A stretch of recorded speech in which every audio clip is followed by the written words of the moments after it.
एक बोइंग 747 जिसमें ऑनबोर्ड थे 524 लोग।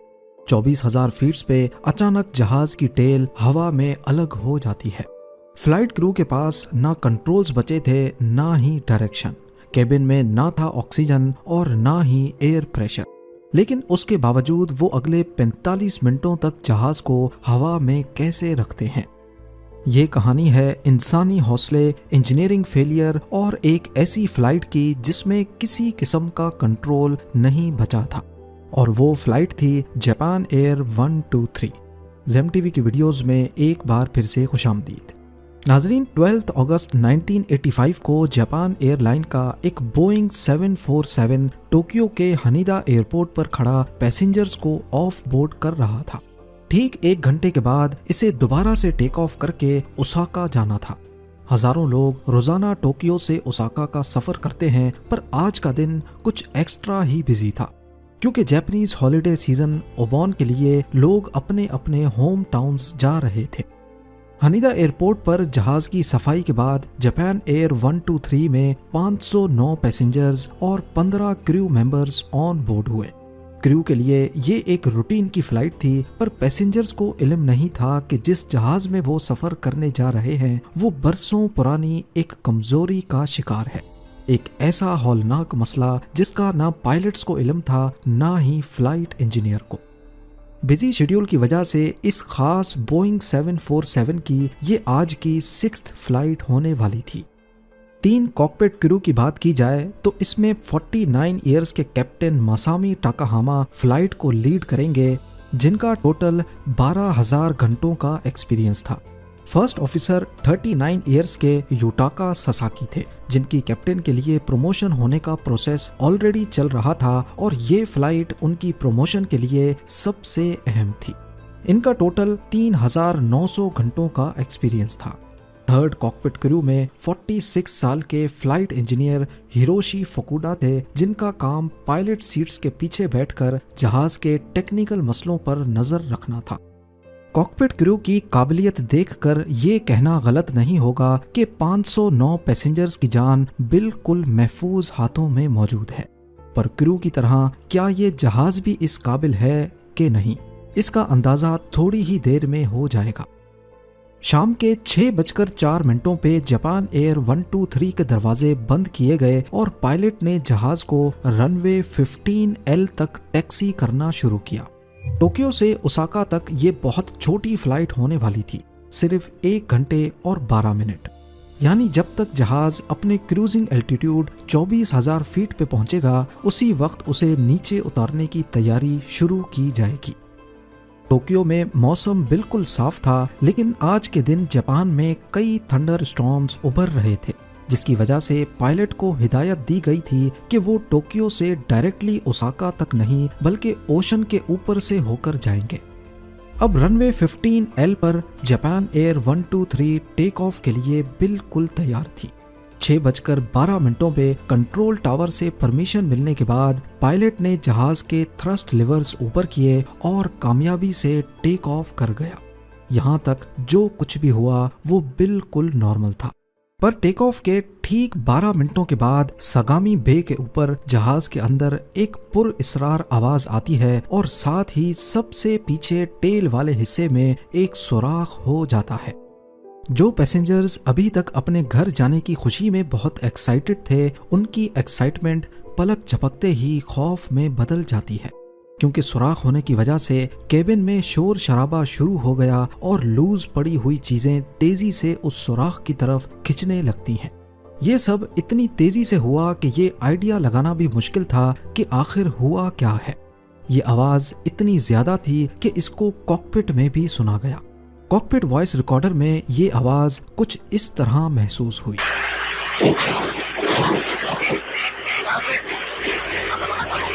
यहाँ पे ये जानना जरूरी है कि जैसे जैसे प्लेन एल्टीट्यूड पे जाता है तो बाहर की हवा पतली होने लगती है और ऑक्सीजन लेवल भी कम हो जाता है।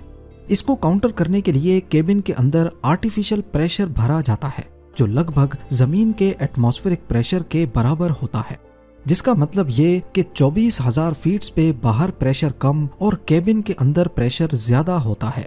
और ये ज्यादा एयर प्रेशर केबिन की दीवारों पर लगातार अंदर से जोर लगा रहा होता है। प्लेन का केबिन पूरी तरह एयर टाइट रखा जाता है ताकि ये आर्टिफिशियल प्रेशर किसी भी तरह से लीक ना हो सके।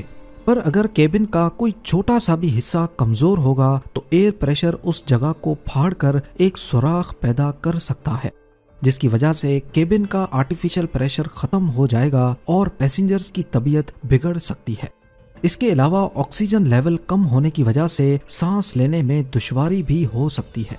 जापान एयर 123 में भी कुछ ऐसा ही हुआ था, पर अभी तक दोनों पायलट्स को इसका इल्म नहीं। कॉकपिट वॉइस रिकॉर्डर में उनको आपस में बात करते सुना गया, जिसमें कभी उन्होंने लैंडिंग गियर दरवाजे के टूटने की बात की तो कभी उनको लगा कि शायद ये आवाज इंजन में से आई है।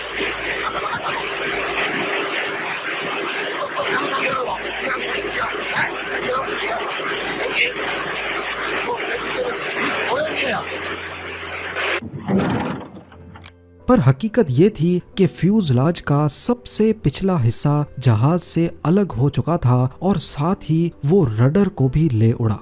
फ्यूजलाज की टेल फट जाने की वजह से अब केबिन में प्रेशर मेंटेन नहीं हो पाएगा, पर रडर जो टेल पर लगे इस हिस्से को कहते हैं, इसके अलग होने का मतलब है कि जहाज अब दोनों पायलट्स के कंट्रोल से बाहर जाने वाला है।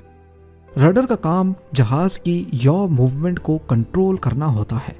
कोई भी जहाज जब टर्न लेता है तो इस मूवमेंट को रोल मूवमेंट कहा जाता है। नोज अप या नोज डाउन करने की मूवमेंट को पिच कहते हैं, जबकि हॉरिजॉन्टली नोज की डायरेक्शन लेफ्ट राइट होने को यॉ मूवमेंट कहा जाता है। सिंपल अल्फाज में कहा जाए तो जापान एयर 123 करीब 24,000 फीट पे रडर ना होने की वजह से ना सही से टर्न कर पाएगी और ना ही लैंडिंग करते वक्त अपने आप को रनवे से अलाइन कर पाएगी। पर इससे भी ज्यादा खतरे की बात यह है कि दोनों पायलट्स को रडर निकल जाने की कोई खबर नहीं। जहाज अब पहले की तरह स्टेबल नहीं रहा और वो अपने आप लेफ्ट राइट झूलने लगता है, जिसको कंट्रोल करना ऑटो पायलट के बस की बात नहीं थी। नीचे जमीन पर एक शख्स ने जहाज की मूवमेंट को देखकर कुछ गड़बड़ महसूस की और एक फोटो खींच ली। इस फोटो में साफ साफ नजर आ रहा है कि रडर का हिस्सा टेल से गायब है। दोनों पायलट्स अभी तक कुछ समझते कि केबिन क्रू को अनाउंसमेंट करते सुना गया, जो पैसेंजर्स को अपनी सीट पर बेल्ट बांधकर बैठने की हिदायत दे रहे थे।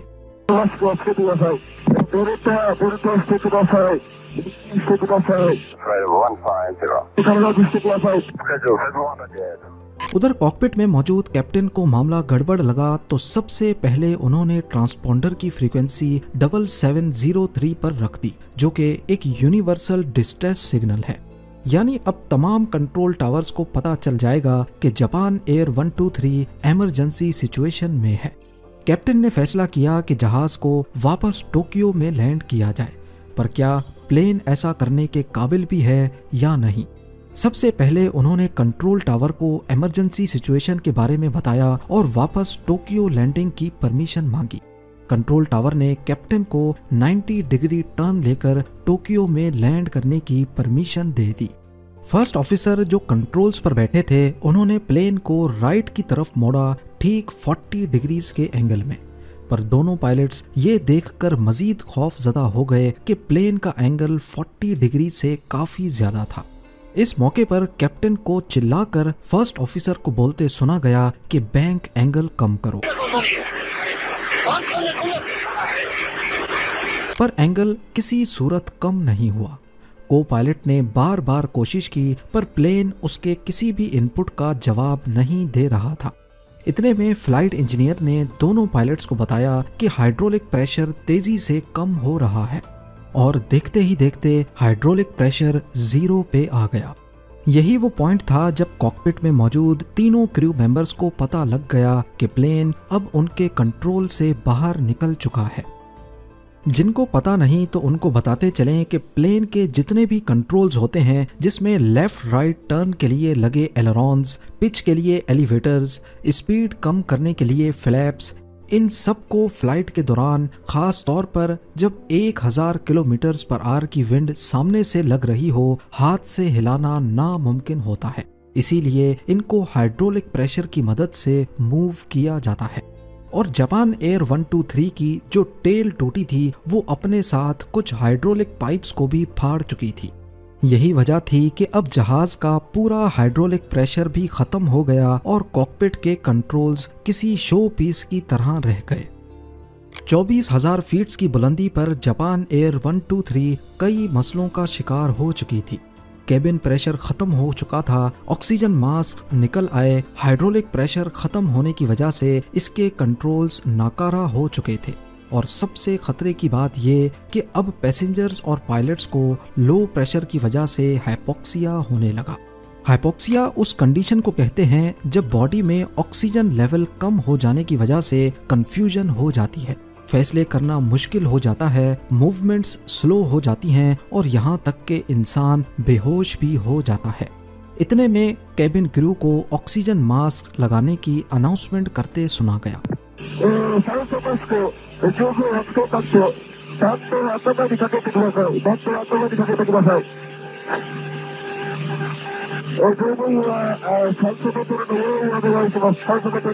अब जापान एयर 123 बुरी तरह रोल मूवमेंट करके पैसेंजर्स को डरा रही थी। दोनों पायलट्स के पास अब सिर्फ एक ही चीज के कंट्रोल्स बचे थे और वो है इंजन के कंट्रोल्स। कैप्टन ने सिर्फ इंजन के कंट्रोल्स को इस्तेमाल करके प्लेन को रोल मूवमेंट से निकालने की कोशिश की। अगर जहाज को राइट टर्न करवाना है तो फिर लेफ्ट साइड के इंजन्स की पावर बढ़ानी होगी और अगर लेफ्ट टर्न कराना है तो राइट साइड के इंजन्स की पावर बढ़ानी होगी। इसी तरह रोल मूवमेंट में जब जहाज राइट की तरफ बैंक करेगा तो सिर्फ राइट इंजन्स की पावर एक खास वक्त तक बढ़ाकर उसे दोबारा सीधा किया जा सकता है। इसी तरीके को इस्तेमाल करते हुए पायलट्स ने जहाज की रोल मूवमेंट पर काफी हद तक काबू पा लिया। अब उनका मिशन सिर्फ एक ही था कि जहाज को जल्द अज जल्द टोक्यो एयरपोर्ट पर वापस लैंड करवाया जाए, पर उससे पहले जहाज को जमीन के करीब लाना होगा ताकि केबिन में प्रेशर बढ़ सके। इस काम के लिए वैसे तो एलिवेटर्स काम आते हैं जो अब हाइड्रोलिक प्रेशर ना होने की वजह से बेकार पड़े थे, लिहाजा कैप्टन ने लैंडिंग गियर डाउन करने का आइडिया दिया।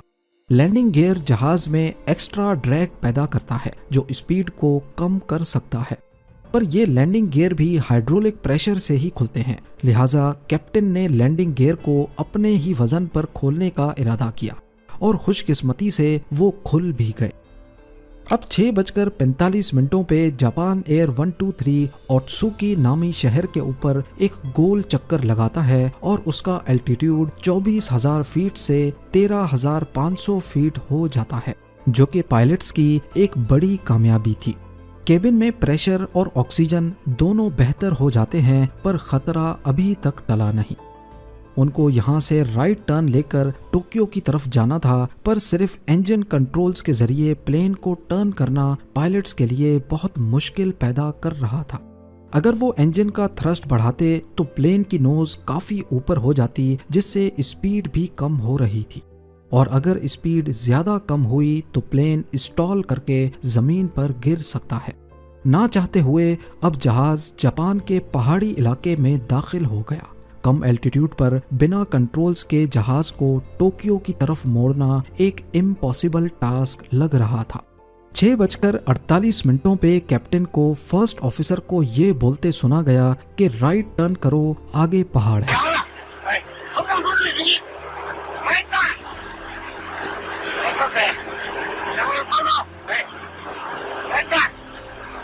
पर शायद सिर्फ इंजन कंट्रोल्स की मदद से इतने बारीक टर्न लेना पॉसिबल नहीं था।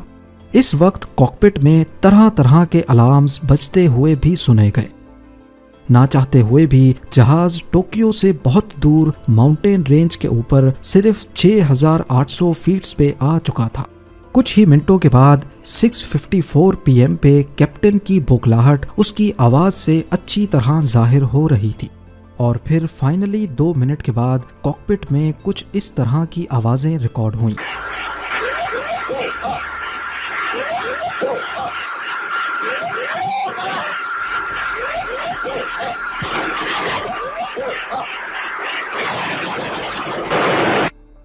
जापान एयर का तैयारा टर्न करते वक्त कम एल्टीट्यूड की वजह से एक पहाड़ से जा टकराया।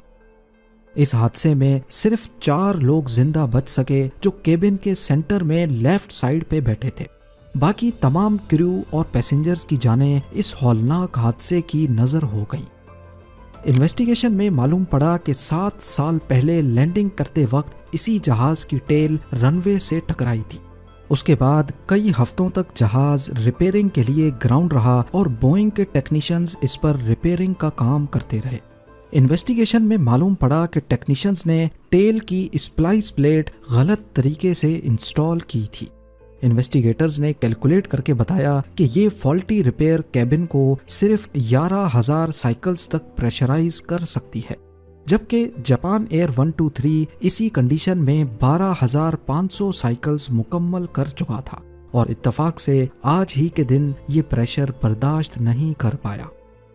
इस हादसे के बाद इन्वेस्टिगेटर्स ने 4 मुख्तलिफ पायलट्स को फ्लाइट सिमुलेटर में उसी सेम सूरत हाल से गुजारा, पर चारों पायलट्स ने प्लेन क्रैश कर दिया और कोई भी पायलट प्लेन को उतनी देर हवा में नहीं रख सका जितनी देर जापान एयर 123 हवा में रहा।